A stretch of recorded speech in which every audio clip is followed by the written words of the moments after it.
Hello everyone, welcome to my channel Savitri Sunita Vlogs.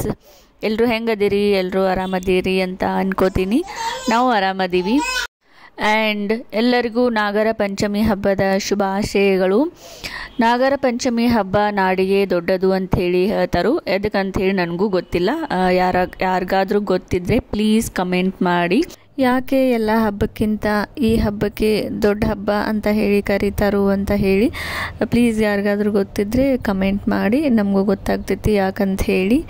And actually ದೊಡ್ಡವ್ರು ಹೇಳ್ತಾರೆ, ಊರು ಬಿಟ್ಟು ಬೇರೆ ಊರಿಗೆ ಹೋದ್ರೂ ನಮ್ಮ ಆಚಾರ ವಿಚಾರ ಸಂಪ್ರದಾಯ ಪದ್ಧತಿ ಆಮೇಲೆ ಹಬ್ಬಗಳನ್ನು ಮರಿಬಾರ್ದು ಅಂತ ಹೇಳಿ. ನಮಗೆ ಎಷ್ಟಾಗುತ್ತೆ ಅಷ್ಟನ್ನು ನಾವು ಮಾಡುವಂಥ ಹಬ್ಬಗಳನ್ನು ಆಚಾರಗಳನ್ನು ಆಚರಣೆಗಳನ್ನು ಮಾಡಬೇಕು ಅಂತ ಹೇಳಿ. ಸೊ ಹೀಗಾಗಿ ಈ ಒಂದು ನಿಲುವಿಗೆ ನಾನು ಏನೂ ದೂರ ಇಲ್ಲ. ಸೊ ಅವನ್ನೆಲ್ಲನೂ ನಾನು ಮುಂಚೆಯಿಂದನೂ ಪಾಲಿಸ್ಕೊತಾನೆ ಬಂದಿದ್ದೀನಿ. ಆಮೇಲೆ ಅದ್ರ ಮೇಲೆ ನನಗೆ ನಂಬಿಕೆನೂ ಜಾಸ್ತಿ ಯಾವಾಗಿದ್ರೂ. ಸೊ ಯಾವಾಗಲೂ ನಾನು ಸಂಪ್ರದಾಯ ಪದ್ಧತಿಗಳನ್ನು ನನಗೆ ಎಷ್ಟಾಗುತ್ತೋ ಅಷ್ಟು ಪಾಲಿಸ್ತಾನೆ ಇರ್ತೀನಿ. ಸೊ ಹೀಗಾಗಿ ನಾವು ನಮ್ಮ ಒಂದು ಊರು ಬಿಟ್ಟು ಬೇರೆ ಊರಿಗೆ, ಅಂದರೆ ನಮ್ಮ ಕರ್ನಾಟಕ ರಾಜ್ಯ ಬಿಟ್ಟು ಬೇರೆ ರಾಜ್ಯದಲ್ಲಿದ್ದರೂ ನಮ್ಮ ಒಂದು ಹಬ್ಬವನ್ನು ಮಾಡಬೇಕು ಅಂತ ಹೇಳಿ ಮಾಡ್ತಾಯಿದ್ದೀವಿ. ಆ್ಯಂಡ್ ಇದಕ್ಕೆ ನಮ್ಮ ಅತ್ತೆಯೂ ಕೂಡ ಹಾಗೆ ಅವರು ಎಲ್ಲಿದ್ರೂ ನಮ್ಮತನವನ್ನು ಬಿಟ್ಕೊಡ್ಬಾರ್ದು, ನಮ್ಮ ಹಬ್ಬ ಆಚಾರ ವಿಚಾರಗಳನ್ನು ನಾವು ಪಾಲಿಸ್ತಾನೆ ಇರಬೇಕು ಅಂತಲೇ ಹೇಳ್ತಿರ್ತಾರೆ ಯಾವಾಗಲೂ. ಸೊ ಹೀಗಾಗಿ ಅತ್ತೆ ಸೊಸೆ ಇಬ್ಬರು ಮಾತಾಡಿಕೊಂಡು ಪಂಚಮಿ ಹಬ್ಬ ಮಾಡೋಣ ಅಂತ ಹೇಳಿ ಪಂಚಮಿ ಹಬ್ಬ ಮಾಡೋದಕ್ಕೆ ಇಲ್ಲಿ ಎಲ್ಲ ತಯಾರಿಯನ್ನು ಮಾಡ್ಕೊಳತ್ತೀವಿ. ಸೊ ನಮ್ಮ ಕಡೆ ಪಂಚಮಿ ಹಬ್ಬ ಅಂದರೆ ನಾಗರ ಪಂಚಮಿ ಹಬ್ಬ ಅಂತ ಅಂದರೆ ಉಂಡಿಗಳನ್ನು ಮಾಡೋದು. ಸೊ ಬೇರೆ ಬೇರೆ ಥರ ವೆರೈಟಿ ಉಂಡಿಗಳನ್ನು ಮಾಡೋದು, ಆಮೇಲೆ ಚುರುಮುರಿ ಚೋಡ ಇವುಗಳನ್ನೆಲ್ಲ ಮಾಡೋದು, ಆಮೇಲೆ ಎಲ್ಲ ನಮ್ಮ ಅಕ್ಕಪಕ್ಕದವ್ರಿಗೆ ನಮ್ಮ ಸಂಬಂಧಿಕರಿಗೆ ಎಲ್ಲನೂ ಹಂಚೋದು. ಸೊ ಇದೇ ಒಂದು ಹಬ್ಬ. ಜಸ್ಟ್ ನಾಗರ ಪಂಚಮಿ ಹಬ್ಬ ಅಂತ ಅಂದರೆ ನಾಗದೇವನಿಗೆ ಹಾಲೆರೆಯೋದು ಆಮೇಲೆ ಪೂಜೆ ಮಾಡೋದು ಅಷ್ಟೇ ಅಲ್ಲ, ಅದರ ಜೊತೆಗೆ ನಾವು ಸಿಹಿ ತಿಂಡಿಗಳನ್ನು ಮಾಡಿ ಒಬ್ರಿಗೊಬ್ರಿಗೂ ಹಂಚ್ಕೊಂಡು ತಿನ್ನುವಂಥ ಒಂದು ಹಬ್ಬ ಥರನೇ ನಾವು ಆಚರಣೆಯನ್ನು ಮಾಡ್ತಿರ್ತೀವಿ. ಸೊ ಹೀಗಾಗಿ ನಾನು ಉಂಡಿಗಳನ್ನು ಮಾಡಬೇಕು ಅಂತ ಹೇಳಿ ಇಲ್ಲಿ ರೆಡಿ ಮಾಡ್ಕೊಳತ್ತೀನಿ. ಸೊ ನಾವು ಮನೆಯಲ್ಲಿ ಸ್ವಲ್ಪ ಜನ ಇದ್ದೀವಿ. ಸೊ ಹೀಗಾಗಿ ಜಾಸ್ತಿ ಏನು ಉಂಡೆ ಮಾಡೋದು ಬೇಡ ಅಂತ ಹೇಳಿ ಜಸ್ಟ್ 2 ಥರದ ಉಂಡೆಯನ್ನು ಮಾಡ್ಕೊಂಡೀನಿ. ಆ್ಯಂಡ್ ಅದ್ರ ಜೊತೆಗೆ ಸ್ವಲ್ಪ ಖಾರನೂ ಬೇಕಲ್ಲ. ಸೊ ಹೀಗಾಗಿ ಚಕ್ಲಿ ಆಮೇಲೆ ಚೋಡ ಇವನ್ನಷ್ಟು ಮಾಡ್ಕೊಂಡಿದ್ದೀನಿ ಅಷ್ಟೇ. ಸೊ ಮೊದಲಿಗೆ ನಾನು ಶೇಂಗಾ ಉಂಡೆಯನ್ನು ಮಾಡಿಕೊಂಡೆ. ಸೊ ಶೇಂಗಾನ ಹುರಿದು ಎಲ್ಲ ರೆಡಿ ಮಾಡಿ ಇಟ್ಕೊಂಡೆ. ಆಮೇಲೆ ನನಗೂ ಅಷ್ಟು ಉಂಡೆಗಳನ್ನು ಮಾಡಿ ರೂಢಿ ಇಲ್ಲ, ಗೊತ್ತಿಲ್ಲ, ನೋಡಿದ್ದೀನಿ ಅಷ್ಟೇ ಮಾಡೋದು. ಸೊ ಅಷ್ಟೊಂದು ಗೊತ್ತಿರಲಿಲ್ಲ. ಸೊ ನಮ್ಮ ಅತ್ತೆ ಎಲ್ಲ ಹೇಳ್ಕೊಟ್ರು ನನಗೆ ಹೆಂಗೆ ಮಾಡೋದು ಅಂತ ಹೇಳಿ. ಸೊ ಅವ್ರು ಹೇಳಿದಂಗೆ ನಾನು ಉಂಡೆಗಳನ್ನು ಮಾಡಿದೆ. ಸೊ ಮೊದಲಿಗೆ ನಾವು ಶೇಂಗಾ ಉಂಡೆ ಮಾಡಿ ತೆಗೆದಿಟ್ಟೆ. ಜಸ್ಟ್ ಒಂದು 15-20 ಉಂಡೆ ಅಷ್ಟೇ ಮಾಡಿದೆ. ಆಮೇಲೆ ಅದಾದಮೇಲೆ ಬುಂದಿ ಉಂಡೆಯನ್ನು ಮಾಡಿದೆ. ಇದು ಮಹೇಶಂದು ರಿಕ್ವೆಸ್ಟ್ ಇದು. ಸೊ ಅವರು ಹೇಳಿದ್ರು ನಂಗೆ ಬುಂದಿ ಉಂಡೆ ಅಷ್ಟೇ ಸಾಕು ಅಂತ ಹೇಳಿ. ಸೊ ಅವ್ರ ಸಲುವಾಗಿ ನಾವು ಇಲ್ಲಿ ಬುಂದಿ ಉಂಡೆ ಮಾಡೋದಕ್ಕೆ ರೆಡಿ ಮಾಡ್ಕೊಳತ್ತೀವಿ. ಆ್ಯಂಡ್ ಇಲ್ಲಿ ಹೈದರಾಬಾದಲ್ಲಿ ಬುಂದೆ ಕಾಳು ಸಿಗಲ್ಲ, ಅಂದರೆ ಸಿಗ್ತಿರ್ಬೋದು, ಗೊತ್ತಿಲ್ಲ, ಇಲ್ಲಿ ಕೇಳೋದು ಬಿಡು ಅಂತ ಹೇಳಿ ನಾವೇ ಮನೆಯಲ್ಲಿನೇ ಕಾಳು ಮಾಡಿಕೊಂಡ್ರೆ ಆಯಿತು ಅಂತ ಹೇಳಿ ಮನೆಯಲ್ಲಿನೇ ಬುಂದಿ ಕಾಳನ್ನು ಮಾಡ್ಕೊಳತ್ತೀವಿ. ಸೊ ನಮ್ಮ ಅತ್ತೆ ಹೇಳ್ಕೊಟ್ರು, ಹಿಂಗೆ ಮಾಡು ಎಲ್ಲ ಬುಂದಿ ಕಾಳು ಆಗುತ್ತೆ, ಅದಾದಮೇಲೆ ಉಂಡೆ ಮಾಡೋಣ ಅಂತ ಹೇಳಿ. ಸೊ ಅವ್ರು ಹೇಳಿದಂಗೆ ಇಲ್ಲಿ ಮನೆಯಲ್ಲೇ ನಾನು ಬುಂದಿ ಕಾಳನ್ನು ರೆಡಿ ಮಾಡ್ಕೊಳತ್ತೀನಿ. ಜಾಸ್ತಿ ಏನು ಮಾಡ್ಕೊಳತ್ತಿಲ್ಲ, ಜಸ್ಟ್ 1 ಗ್ಲಾಸ್ ಅಷ್ಟು ಹಿಟ್ಟನ್ನು ಕಲಸಿದ್ದೆ ಅಷ್ಟೇ. ಸೊ ಅಷ್ಟಕ್ಕೆ ಏನಿಲ್ಲ ಅಂದರೆ 30 ಬುಂದಿ ಉಂಡೆ ಅದು. ಸೊ ನಮಗಷ್ಟೇ ಸಾಕು. ಸೊ ಹೆಂಗಾದರೂ ಮಾಡಿ ಹಬ್ಬ ಮಾಡಬೇಕಲ್ಲ. ಸೊ ಹೀಗಾಗಿ ಏನೋ ಒಂದು ಮಾಡಿ ಹಬ್ಬ ಮಾಡತ್ತೀವಿ ಅಷ್ಟೇ. ಆದರೆ ಉಂಡೆ ಮಾಡಬೇಕಾದ್ರೆ ನನಗೆ ನೆನಪಾಗತ್ತಿತ್ತು, ನನಗೆ ಬೇಜಾರು ಆಗತ್ತಿತ್ತು. ಅದೇನಂದರೆ ನನ್ನ ತವ್ರ ಮನೆಯಲ್ಲಿ ಉಂಡೆ ಮಾಡಬೇಕಾದ್ರೆ ಒಂದೊಂದು ಥರದ ಉಂಡೆನೇ 100 ಉಂಡೆ ಮಾಡ್ತಿದ್ವಿ. ಅಂದರೆ ಏನಿಲ್ಲ ಅಂದರೆ ಒಂದು 5-6 ಥರದ ಉಂಡೆ ಅಂತಂದರೆ ಒಂದು 500-600 ಉಂಡೆಯನ್ನು ಮಾಡ್ತಿದ್ವಿ. ಒಂದು ದೊಡ್ಡ ಡಬ್ಬಿನೇ ತುಂಬಿಡ್ತಿದ್ವಿ ಉಂಡೆ ಮಾಡಿ. ಸೊ ಅವಾಗ ಎಲ್ಲರೂ ಕೂಡಿ ಮಾತಾಡಿಕೊಂಡು ಹರಟೆ ಹೊಡ್ಕೊಂಡು ಫುಲ್ ದಣ್ಗಿ ಹಾಕಿ ಉಂಡೆ ಮಾಡ್ತಿದ್ವಿ. ಅವಾಗೇನೂ ಬೇಜಾರಾಗ್ತಾ ಇರಲಿಲ್ಲ, ಅಷ್ಟೊಂದು ಉಂಡೆ ಮಾಡಿದ್ರೂ ಬೇಜಾರಾಗ್ತಾ ಇರಲಿಲ್ಲ ಆ್ಯಂಡ್ ಬೋರ್ ಆಗ್ತಾ ಇರಲಿಲ್ಲ ಉಂಡೆ ಮಾಡೋದಕ್ಕೆ. ಬಟ್ ಇಲ್ಲಿ ನಾನು ಮಾಡಿದ್ದು ಜಸ್ಟ್ 2 ಥರದ ಉಂಡೆ, ಜಸ್ಟ್ ಒಂದು 15-20 ಉಂಡೆ ಮಾಡಿದ್ದೀನಿ ಅಷ್ಟೇ. ಬಟ್ ಅಷ್ಟೇ ಉಂಡೆ ಮಾಡಬೇಕಾದ್ರೆ ನನಗೆ ಕೆಟ್ಟ ಬೇಸರ ಬಂತು.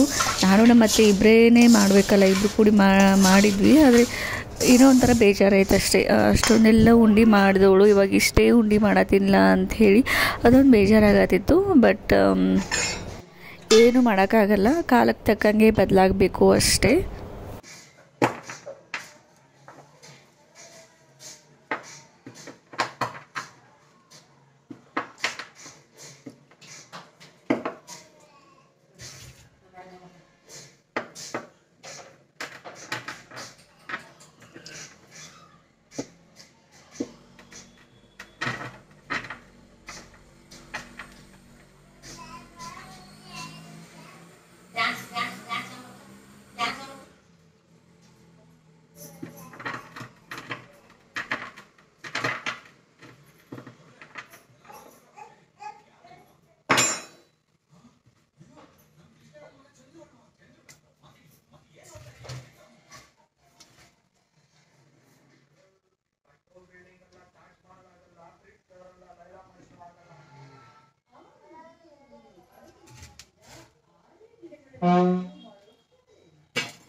Lucky, what you are doing?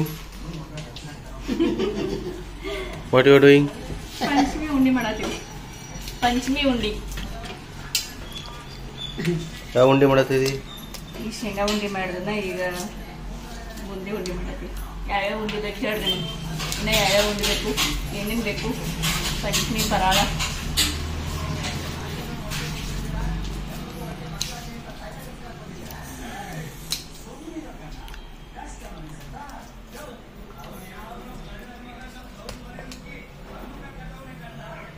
ಸಾಯಂಕಾಲ ನಾಗಪ್ಪನಿಗೆ ಹಾಲು ಎರೆಯೋದು. ಸೊ ನಮ್ಮ ಅತ್ತೆ ಇಲ್ಲಿ ಮನೆಯಲ್ಲಿನೇ ನಾಗಪ್ಪನ ರೆಡಿ ಮಾಡತ್ತಾರು. ಜೋಳದ ಹಿಟ್ಟನ್ನು ತೊಗೊಂಡು ಬರೀ ವಾಯ್ಸ್ ರೆಕಾರ್ಡಿಂಗಲ್ಲಿ ಪ್ರತಿದಿನ ವಾಯ್ಸೇ ಕೇಳಿಸ್ತಿರ್ಬೇಕು ನಿಮಗೆ. ನಾ ಯಾವಾಗ ವಾಯ್ಸ್ ರೆಕಾರ್ಡಿಂಗ್ ಕೊಡ್ತಿರ್ತೀನಿ ಅವಾಗ ಒಂದು ದನಿಗೆನೇ ಇರ್ತೈತಿ ಒಂದು ಒಟ್ಟ. ನಮ್ಮ ಅತ್ತೆ ಮನೆಯಲ್ಲಿನೇ ಜೋಳದ ಹಿಟ್ಟಿಂದ ನಾಗಪ್ಪನ ರೆಡಿ ಮಾಡಕತ್ತಾರು. ಅವ್ರು ಹಾಗೆ ಮನೆಯಲ್ಲಿನೇ ರೂಢಿ ಇದೆ ಅಂತೆ ಅವ್ರಿಗೆ, ಮನೆಯಲ್ಲಿನೇ ನಾಗಪ್ಪನ ರೆಡಿ ಮಾಡಿ ಹಾಲು ಎರೆಯೋದು. ಸೊ ಹೀಗಾಗಿ ಮನೆಯಲ್ಲಿನೇ ನಾಗಪ್ಪನ ಮಾಡಕತ್ತಾರು. ಸೊ ಅವ್ರು ಒಂಥರ ಕುಂಬಾರ ಇದ್ದಂಗೆ, ಅಂದರೆ ಎತ್ತನೂ ಮಾಡ್ತಾರೆ, ಗುಳೋನು ಮನೆಯಲ್ಲಿನೇ ಮಾಡ್ತಾರೆ, ನಾಗಪ್ಪನೂ ಮಾಡ್ತಾರೆ. ಸೊ ಅವ್ರ ಹತ್ರ ಒಂದು ಸ್ವಲ್ಪ ಕ್ರಿಯೇಟಿವಿಟಿ ಜಾಸ್ತಿನೇ ಇದೆ.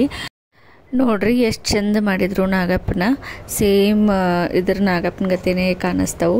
ಸೊ ನಾಗಪ್ಪನ ಮಾಡಿ ಪ್ರದೀಪ್ ಹೆಂಗೆ ತೋರ್ಸೋದವರು ತಗೋ ಅಂತೇಳಿ ಅವಂಗಂತೂ ಅದ್ರ ಮೇಲೇ ಲಕ್ಷ್ಯ ಇದೆ, ಯಾವಾಗ ಹೋಗಿ ಕೆಡಿಸ್ಲಿ ಅಂತ ಹೇಳಿ. ಸೊ ಇನ್ಮೇಲೆ ಹಾಲನ್ನು ಎರಿಬೇಕು. ಸೊ ನಾಗಪ್ಪಗೆ ಹಾಲು ಎರೋದಕ್ಕೆ ಎಲ್ಲನೂ ರೆಡಿ ಮಾಡ್ಕೊಂಡಿವಿ. ಹಂಗೆ ನೂಲನ್ನು ರೆಡಿ ಮಾಡ್ಕೊಂಡಿವಿ. ಅದ್ರ ಜೊತೆಗೆ ಉಂಡಿ ಆಮೇಲೆ ಪರಾಳನೂ ಇಟ್ಕೊಂಡಿದ್ದೀವಿ. ಆಮೇಲೆ ಎಲ್ಲನೂ ರೆಡಿ ಮಾಡಿ ಇಲ್ಲಿ ನಾಗಪ್ಪಗೆ ಪೂಜೆಯನ್ನು ಮಾಡತ್ತಾರ ಮತ್ತೆ. ಸೊ ಪೂಜೆ ಮಾಡಿ ಅದಾದಮೇಲೆ ನಾಗಪ್ಪನಿಗೆ ಹಾಲು ಎರಿಬೇಕು. ಸೊ ಮಹೇಶ್ ಮತ್ತು ವಿನಾಯಕ್ ಅವರು ಆಫೀಸಿಂದ ಬಂದರು. ಸೊ ಅವ್ರು ಬಂದಮೇಲೆ ಎಲ್ಲರೂ ಸೇರಿಕೊಂಡು ಹಾಲನ್ನು ಎರೆಯೋದು. ಪ್ರದೀಪ್ ಅಂತೂ ಪೂಜೆ ಮಾಡೋಕ್ಕೆ ಬಿಡುವಲ್ಲ, ನಮ್ಮ ಅತ್ತೆಗೆ ಫುಲ್ ಕಾಡ್ಸತ್ತಾನ ಅವ್ರನ್ನ. ಸೊ ಅವಂಗೇನೋ ಒಂಥರ ಚಂದ ಅನ್ಸತೈತೆ ಅದೆಲ್ಲ. ಸೊ ಹಾಗೆ ಅವನ್ನ ಕರ್ಕೊಂಡು ಹಾಗೆ ನಾಗಪ್ಪನ ಪೂಜೆಯನ್ನು ಮಾಡಿದರು. ಹಿಡ್ಕೋರ್ಲೆ ಅವನ. ವಿನಾಯಕ್ ಅಂತೂ ಬರಂಗಿಲ್ಲವ.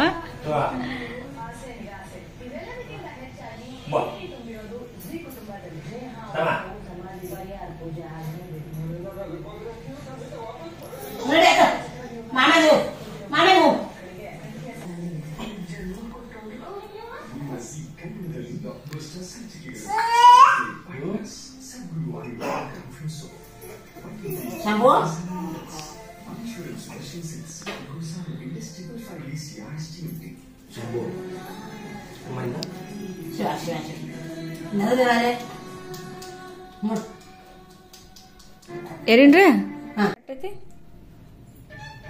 ನೀ ಬರೋದಿಲ್ಲ ಬಾ, ನೀ ಈಗ ಕುಂಡ್ರು ಬಾ.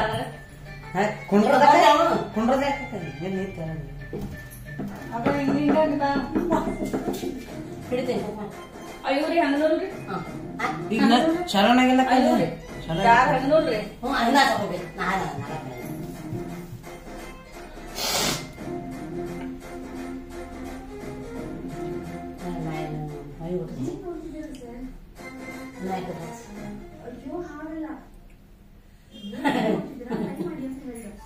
ಕೊರಿಲ್ಲ ಹಂಗ ಹಚ್ಬಿಟ್ರಿ.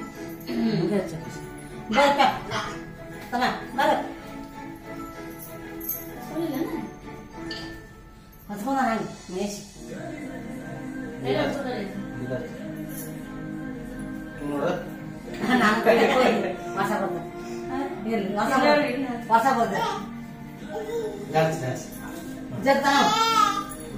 ಒಂದು ಹಿಡ್ರಿ ಬೇಡ 5 ಮಂದಿ ಇದೆ ಸಾಕು 5 ಮಂದಿ ಸಾಕು खबर तक मैंने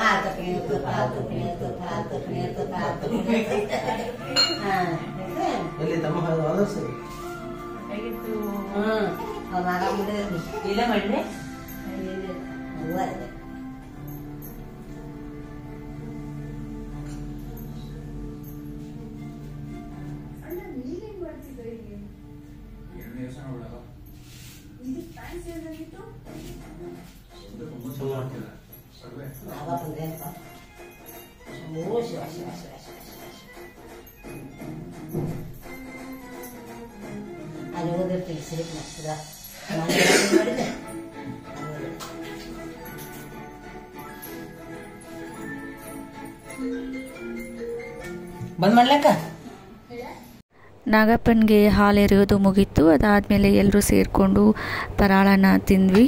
ಅಷ್ಟರಲ್ಲಿ ನಮ್ಮ ಮಮ್ಮಿ ವಿಡಿಯೋ ಕಾಲ್ ಮಾಡಿದರು. ಸೊ ಎಲ್ಲ ಹೆಣ್ಮಕ್ಳು ಕನೆಕ್ಟ್ ಆದರು ವಿಡಿಯೋ ಕಾಲಲ್ಲಿ. ಸೊ ತವ್ರ ಮನೆಯಲ್ಲಿ ಅಲ್ಲಿ ಹಾಲು ಎರಿಬೇಕಾದ್ರೆ ಎಲ್ಲರಿಗೂ ಕಾಲ್ ಮಾಡಿದರು. ಯಾರ್ಯಾರು ಹೊರಗಡೆ ಇದ್ದೀವಲ್ಲ, ಅಂದರೆ ಮದುವೆ ಆಗಿ ಯಾರ್ಯಾರು ಗಂಡ ಮನೆಗೆ ಹೋಗಿದ್ದೀವಿ, ಆಮೇಲೆ ನಮ್ಮ ತಮ್ಮ ಅದು ಎಲ್ಲ ಬೇರೆ ಕಡೆ ಜಾಬ್ ಮಾಡ್ತಾರೆ, ಅವ್ರಿಗೆಲ್ಲರಿಗೂ ವಿಡಿಯೋ ಕಾಲ್ ಮಾಡಿದರು. ಸೊ ಅಷ್ಟರು ಎಲ್ಲ ಕಾಲಲ್ಲಿ ಕನೆಕ್ಟ್ ಆದ್ವಿ. ಸೊ ಮತ್ತೆ ಎಲ್ಲರೂ ಸೇರಿಕೊಂಡು ನಾಗಪ್ಪನಿಗೆ ಹಾಲು ಏರಿದ್ವಿ. ಸೊ ಇದೊಂಥರ ಖುಷಿ ಆಯಿತು. ಸೊ ಇದಾಗಿತ್ತು ನನ್ನ ಒಂದು ನಾಗರ ಪಂಚಮಿ ಹಬ್ಬ.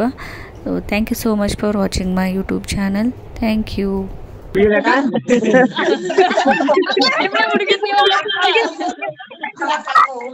ಅವ್ರು